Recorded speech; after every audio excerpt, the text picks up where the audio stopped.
जय श्री कृष्ण। मैं हूं मुनि शुभ और आप मेरे साथ जुड़ गए हैं भगवत चिंतन में। आपने लोगों को बोलते सुना होगा, मरने से डर, मौत से डर, एक दिन तू मर जाएगा, तो मृत्यु से बचना है तो चलो मेरे साथ। तो अब कहाँ चलें? क्या कोई ऐसी जगह है जहाँ जाकर मृत्यु से बचा जा सकता है? लेकिन सोचिए आप, एक समय ऐसा आता है जब इंसान मृत्यु से व्याकुल हो जाता है, भयभीत हो जाता है। क्योंकि आज जब लोग हमें ताने मारते हैं किसी बुरे कर्म पे कि मरने से डर, एक दिन मर जाना है। आपने गाना भी सुना होगा, एक दिन मिट जाएगा माटी के मोल। वो भी बता रहे हैं कि एक दिन माटी हो जाएगा ये शरीर। लेकिन आज आप वास्तविकता में देखें कि कभी किसी सुबह उठ के हमें मृत्यु का भय लगा है? कभी नहीं लगा। हमारे रोज के कार्य चल रहे हैं, बल्कि कि बोलते बोलते हम बोलते हैं, अरे भाई मरने का भी टाइम नहीं है मेरे पास। तो मरने का भय कहाँ से होगा जब मरने का टाइम ही नहीं है? लेकिन जीवन में एक ऐसा समय जरूर आता है जब हमें मृत्यु से भय, मृत्यु की व्याकुलता 24 घंटे सताती है। तो क्या उस समय कोई रास्ता है जो हम मृत्यु से बच जाएं? और अगर है तो चलो मेरे साथ। महर्षि वेद व्यास जी के नाना निषाद राज वृद्ध अवस्था में इन्हें बहुत ज्यादा व्याकुलता होनी शुरू हो गई कि अब मैं मर जाऊंगा, मर जाऊंगा, मर जाऊंगा, मर जाऊंगा, मर जाऊंगा। अर्थात याद रखिएगा, सबसे पहले बालकपन, उसके बाद ब्रह्मचर्य, उसके बाद गृहस्थ आश्रम, उसके बाद वानप्रस्थ, उसके बाद वृद्धाश्रम मतलब संन्यास आश्रम, मतलब बिल्कुल वृद्ध अवस्था। कुछ ये संस्कृति भी ऐसी बनी कि जिस अवस्था में कुछ नहीं हो सकता उस अवस्था में संन्यास आश्रम को डाल दिया, और जिस अवस्था में सब कुछ हो सकता है उस अवस्था में इस इंसान को संसार में धकेल दिया कि जा अपने शरीर को बिल्कुल खत्म करके वृद्ध हो जा, और जब तेरे से कुछ नहीं हो सकता ना तब माला उठा लेना, क्योंकि तब नाम भी नहीं जपा जाएगा। और लोग बड़े प्रेम से बोल देते हैं भक्ति पूजा पाठ अभी का काम थोड़ी है, ये तो बुजुर्गों का काम है। और आप बुजुर्ग ढूंढो जो कोई भक्ति पूजा पाठ करता हो। यहाँ नाना निषाद राज दिखा रहे हैं कि वृद्ध अवस्था में अकेला आदमी बैठा सिर्फ एक ही बात सोचता है कि अब मैं मर जाऊंगा, मैंने कितना कुछ किया और अब मैं मर जाऊंगा। लेकिन क्या कोई वास्तविक ऐसा स्थान है जहाँ मृत्यु से बच सकते हैं? महर्षि वेद व्यास जी के नाना, इन्हें मृत्यु का भय सताने लगा। ये तुरंत महर्षि वेद व्यास जी के पास पहुंचे। महर्षि वेद व्यास जी को तो आप जानते हैं, ये जानते थे कि महर्षि वेद व्यास जी से बड़ा कोई ब्राह्मण पंडित विद्वान नहीं, और जिनका तीनों लोकों में गमन है, ये जरूर मुझे मृत्यु से बचा लेंगे। इन्होंने महर्षि वेद व्यास जी को बोला किसी तरीके मुझे मृत्यु से बचा लो। अब नाना के आगे क्या बोलते? महर्षि वेद व्यास जी ने कहा चलो मेरे साथ, हम यमदूतों के पास जाते हैं। अब महर्षि वेद व्यास आगे आगे, नाना निषाद राज पीछे पीछे, सीधा पहुंच गए यमदूतों के पास। यमदूतों के पास जाके महर्षि वेद व्यास जी ने कहा कि ये मेरे नाना है निषाद राज, आप किसी तरीके से ना इन्हें मृत्यु से बचा लो, मृत्यु से बड़े व्याकुल हैं। यमदूतों ने कहा क्षमा चाहते हैं महर्षिवर, ये कार्य यमराज जी के हाथों में, और यमराज हमें जिनके पास भेजते हैं हम वहां जाके उनकी प्राण आत्मा ले आते हैं। तो हम यमराज के पास चलते हैं, यमराज इनकी मृत्यु टाल दें तो टाल दें। अब आगे आगे यमदूत, पीछे पीछे महर्षि वेदव्यास और उनके पीछे नाना निषाद राज। महर्षि वेदव्यास जब पहुंचे यमदूतों के साथ यमराज के पास, तो यमराज ने स्वयं खड़े होकर हाथ जोड़े। उन्होंने बोला महर्षिवर आप क्यों आए, मुझे बुला लिया होता।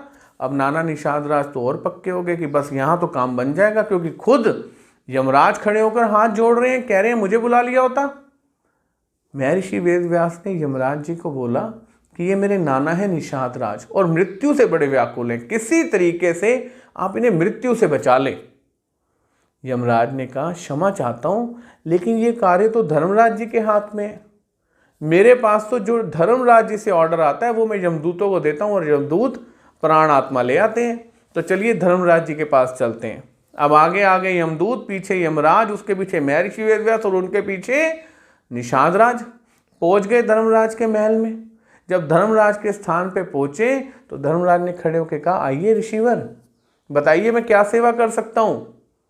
नाना निषाद राज ने सोचा अब तो सारे ही साथ है, पूरी अप्रोच लग चुकी है, अब तो बात बनी जाएगी। महर्षि वेदव्यास जी ने कहा धर्मराज जी ये मेरे नाना है निषाद राज और बड़े व्याकुल हैं, आप इन्हें किसी तरीके से मृत्यु से बचा ले। धर्मराज जी ने कहा क्यों नहीं। अब जैसे ही धर्मराज जी ने वो बही खाता उठाया जिसमें जन्म मृत्यु लिखी है, ज्यों ही नाना निषाद राज के बारे में निकाला और उसे पढ़ा, यमराज के हाथों में दे दिया। जब यमराज ने पढ़ा तो यमदूतों के हाथ में दे दिया, क्रम वैसा ही है। और जब यमदूतों ने पढ़ा तो महर्षि वेद व्यास जी के हाथों में दे दिया, क्योंकि अभी ये अप्रोच लेके आए थे। और जब महर्षि वेद व्यास जी ने पढ़ा तो नाना निषाद राज के हाथों में दे दिया। ज्यों ही नाना निषाद राज ने पढ़ा एकदम धरती पे गिर गए और उनके प्राण चले गए। सुनना चाहते हैं आप उसमें क्या लिखा था? उसमें लिखा था कि जब निषाद राज जी के साथ महर्षि वेदव्यास, यमदूत, यमराज धर्मराज के यहाँ पहुंचेंगे, उसी क्षण निषाद राज की मृत्यु हो जाएगी। मतलब आप अंदाजा लगा लो कि हम कहाँ चलें जहाँ मृत्यु से बच जाएं।